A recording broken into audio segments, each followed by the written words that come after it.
Welcome back to IELTS International. Today we are going to learn about WH question. Do you know the importance of WH question? Let me explain about this. আজি আমি WH questionৰ বিষয়ে শিকিম। WH question মানে ইয়াৰ অৰ্থ হয় to get information, মানে তথ্যপাতি সংগ্ৰহৰ বাবে আমি WH question ব্যৱহাৰ কৰোঁ।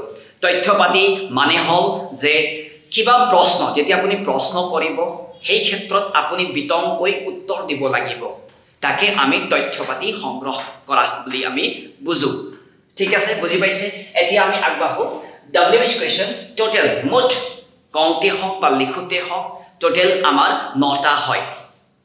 সেই 9টাৰ ভিতৰত আমাৰ আহি পৰে what আহে, who আহে, where আহে, how আহে, why আহে, when, which, whose and whom। এতিয়া প্ৰশ্ন হ'ল ইয়াৰ নাম মন দিব, এই কুৱেশ্যনৰ নামটো WH কিয় পৰিল? ইয়াত অহা এই চেপ্টাৰত অহা যিমান কুৱেশ্যন থাকে নহয়, ইয়াৰ আৰম্ভণি W নতুবা H দি আৰম্ভ হয়, সেইকাৰণে ইয়াৰ নাম WH পৰিল। WH পৰা কিয় ইয়াক কোৱা হ'ল এই কথাটোক লৈ W নতুবা H দি আৰম্ভ হয় শব্দবোৰ, গতিকে লৈ ইয়াক আমি WH বুলি কোৱালো।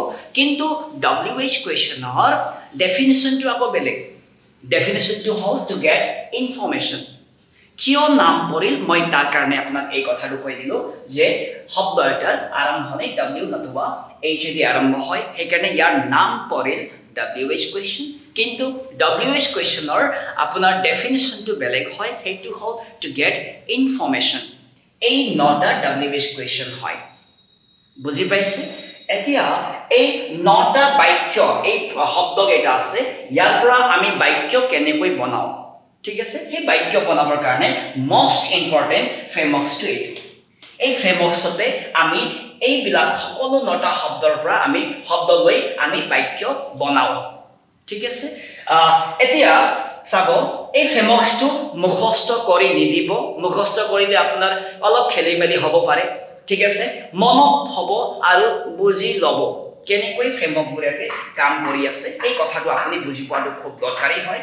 তো চাবচোন, প্ৰথমে আমি পালোঁ WH, তাৰপিছত অক্সিলাৰী। এই অক্সিলাৰী AUX ডট মানে হ'ল অক্সিলাৰী হয়। অক্সিলাৰী মানে হ'ল হেল্পিং ভাৰ্ব। ইয়াক সম্পূৰ্ণ শব্দ নিলিখি ছুটি কৰি দিয়া হৈছে কিয়নো এইটো ফ্ৰেমৱৰ্কছত আহিছে। এতিয়া ছাবজেক্ট কৰ্তা, ছাবজেক্ট অনুসৰি V dot dot dot dot, এইটো ভি মানে হ'ল ভাৰ্ব হয়। ভি ডট ডট মানে হ'ল টেন্স অনুসৰি এই ভাৰ্বটোৰ পৰিৱৰ্তন অহা দেখা যায়। তাৰপিছত অবজেক্ট।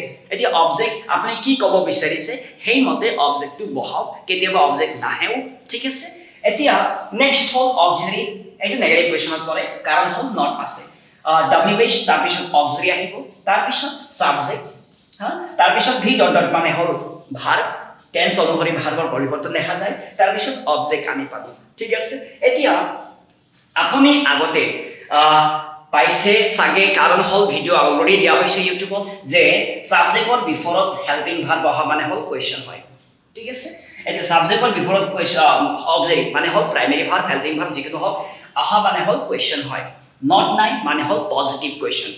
এই অক্সিলাৰীত যদি বিফলত আমি WH কুৱেশ্যন, ইয়াৰ পৰা যিকোনো শব্দ যদি আমি ব্যৱহাৰ কৰি দিওঁ, ইয়াকে WH কুৱেশ্যন হৈ যায়, ঠিক আছে? এতিয়া ঠিক তেনেকৈ নট আছে, অক্সিলাৰী আছে, মানে WH আছে, WH কুৱেশ্যনৰ নেগেটিভ কুৱেশ্যন। তো এতিয়া আমি প্ৰতিটো WH কুৱেশ্যন কেনেকৈ বনে টেন্স ৱাইজ আমি শিকিবলৈ চেষ্টা কৰিম। এই কথাটো আপুনি পৰৱৰ্তী ভিডিঅ'ত পাব।